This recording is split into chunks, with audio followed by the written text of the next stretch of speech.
നമസ്കാരം.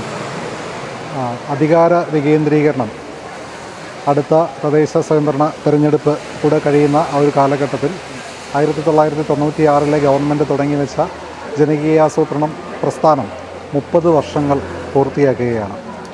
ഈ ഒരു പശ്ചാത്തലത്തിൽ ജനകീയാസൂത്രണം അല്ലെങ്കിൽ അധികാര വികേന്ദ്രീകരണവുമായി ബന്ധപ്പെട്ട് കേരളത്തിലെ പഞ്ചായത്തുകളിൽ കഴിഞ്ഞ 30 വർഷമായി നടന്നിട്ടുള്ള വികസന പ്രക്രിയയെ വിലയിരുത്തുകയും നിലവിലിരിക്കുന്ന അവസ്ഥയിൽ നിന്നും വരും കാലഘട്ടത്തിൽ, ഇപ്പോൾ ഉദാഹരണം പറഞ്ഞാൽ 2030-ലോ 2035-ലോ നമ്മുടെ തദ്ദേശ സ്വയംഭരണ സ്ഥാപനങ്ങൾ ഏത് രീതിയിലേക്ക് രൂപപ്പെടേണ്ടതുണ്ട്, അല്ലെങ്കിൽ വികസന പ്രക്രിയ എങ്ങനെ മാറ്റപ്പെടേണ്ടതുണ്ട് എന്ന് നമ്മളൊന്ന് പരിശോധിച്ച് മുന്നോട്ട് പോകേണ്ടതുണ്ട്. അപ്പോൾ ഈ പ്രക്രിയയിൽ ജനകീയ പങ്കാളിത്തത്തോടുകൂടി ജനങ്ങളിൽ നിന്ന് അവരുടെ വിശദാംശങ്ങൾ, വികസനവുമായി ബന്ധപ്പെട്ടിട്ടുള്ള ആവശ്യങ്ങളും മറ്റ് വിശദാംശങ്ങളുമൊക്കെ ശേഖരിച്ചുകൊണ്ട് ഒരു ജനകീയ വികസന പത്രിക അല്ലെങ്കിൽ ഒരു ജനകീയ മാനിഫെസ്റ്റോ തയ്യാറാക്കുന്ന ഒരു പ്രവർത്തനമാണ് ഇന്നിവിടെ എലിക്കുളം പഞ്ചായത്തിൻ്റെ ഈ വികസന കോൺക്ലേവിൻ്റെ ഭാഗമായിട്ട് നമ്മൾ ലക്ഷ്യമിടുന്നത്. 2025 മെയ് മാസം അവസാനമാണ് എലിക്കുളം ഗ്രാമപഞ്ചായത്തിൽ ഈ ഒരു ജനകീയ വികസന ക്യാമ്പയിനുമായി ബന്ധപ്പെട്ട അല്ലെങ്കിൽ ജനകീയ വികസന മാനിഫെസ്റ്റോ തയ്യാറാക്കുന്നതുമായി ബന്ധപ്പെട്ട ആദ്യ പരിപാടി സംഘടിപ്പിച്ചത്. ഏതാണ്ട് 200-ന് മുകളിൽ, 207 ആണെന്നാണ് എൻ്റെ ഒരു ഓർമ്മ, 200-ന് മുകളിലുള്ള ആളുകളുടെ ഒരു പങ്കാളിത്തം ആ ഒരു പ്രവർത്തനത്തിലുണ്ടായിരുന്നു. അതിനുശേഷം ഇവിടെ ഫോക്കസ് ഗ്രൂപ്പ് ഡിസ്കഷൻസ്, വിവിധ വിഷയങ്ങൾ അധിഷ്ഠിതമായിട്ടുള്ള ചർച്ചകൾ, വിവിധ വികസന മേഖലകളുമായി ബന്ധപ്പെട്ടുള്ള ചർച്ചകളും മറ്റ് അനുബന്ധ പരിപാടികളുമൊക്കെ സംഘടിപ്പിച്ച് തുടങ്ങിയിരുന്നു. ഇന്ന് അതിൻ്റെ ഭാഗമായിട്ടുള്ള ബന്ധപ്പെട്ട ഒരു വിപുലീകൃതമായിട്ടുള്ളൊരു സംഘാടന സമിതിയും ഫോക്കസ് ഗ്രൂപ്പ് ചർച്ചകളുമാണ് ഇവിടെ നടന്നിട്ടുള്ളത്. ഇന്ന് ഏതാണ്ട് 10 ഗ്രൂപ്പുകളായി തിരിഞ്ഞിരുന്ന ഈ പഞ്ചായത്തിലെ വിവിധ മേഖലകളുമായി ബന്ധപ്പെട്ട്, ഉദാഹരണം പറഞ്ഞാൽ ഭിന്നശേഷി മേഖല, കൃഷി, വയോജന സംരക്ഷണം, പട്ടികജാതി പട്ടികവർഗക്ഷേമം, സ്ത്രീ സുരക്ഷയും സ്ത്രീ ശാക്തീകരണവും, സാമൂഹിക ക്ഷേമം, അടിസ്ഥാന സൗകര്യ വികസനമൊക്കെ ഉൾപ്പെടെയുള്ള, വിദ്യാഭ്യാസമൊക്കെ ഉൾപ്പെടെയുള്ള വിവിധങ്ങളായ മേഖലകൾ ഇവിടെ നമ്മൾ ചർച്ച ചെയ്യപ്പെടുകയുണ്ടായി. അപ്പോൾ ഈ ചർച്ചയെ തുടർന്ന് പൊതുചർച്ചയിൽ ഉരുത്തിരിഞ്ഞു വന്ന നിർദ്ദേശങ്ങൾ നമ്മുടെ ബഹുമാനപ്പെട്ട ഇവിടുത്തെ അംഗങ്ങളൊക്കെ അവതരിപ്പിക്കുകയുണ്ടായി. ഇതിനെ അടിസ്ഥാനമാക്കി നമ്മൾ ഒരു ജനകീയ വികസന പത്രികയുടെ കരട് തയ്യാറാക്കുകയും നമ്മളൊരു വികസന കോൺക്ലേവിലേക്ക് പോവുകയുമാണ് ചെയ്യുന്നത്. വികസന കോൺക്ലേവിൻ്റെ പരിപാടികളുടെ അതിൻ്റെ അനുബന്ധമായി ഏതാണ്ട് ഒരു കൂട്ടം സെമിനാറുകളോ അല്ലെങ്കിൽ ആ രീതിയിലുള്ള ശില്പശാലകളും ഈ പഞ്ചായത്തിൽ സംഘടിപ്പിക്കാൻ ഉദ്ദേശിക്കുന്നുണ്ട്.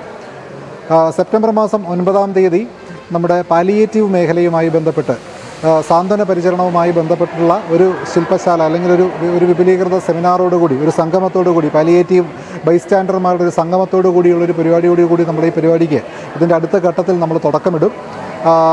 വിവിധ വിഷയമേഖലകളെ അല്ലെങ്കിൽ വികസനവുമായി ബന്ധപ്പെട്ട വിവിധ മേഖലകൾ ഈ പഞ്ചായത്തുമായി ബന്ധപ്പെട്ട് ചർച്ച ചെയ്തുകൊണ്ട് സെപ്റ്റംബർ മാസം 27-ാം തീയതി ഈ കോൺക്ലേവിൻ്റെ പ്രവർത്തനങ്ങൾക്കൊരു പരിസമാപ്തി കുറിക്കും.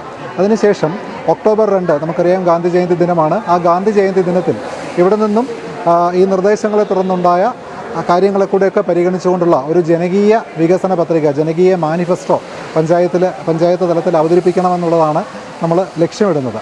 അപ്പോൾ അങ്ങനെ ഒരു വികസന പത്രിക നമ്മളിവിടെ അവതരിപ്പിച്ച് കഴിയുമ്പോൾ അതിനോട് ഈ തദ്ദേശ സ്വയംഭരണ തിരഞ്ഞെടുപ്പിൻ്റെ ഒരു പശ്ചാത്തലവും കൂടെ ആ സമയത്തേക്ക് അരങ്ങൊരുകയാണല്ലോ.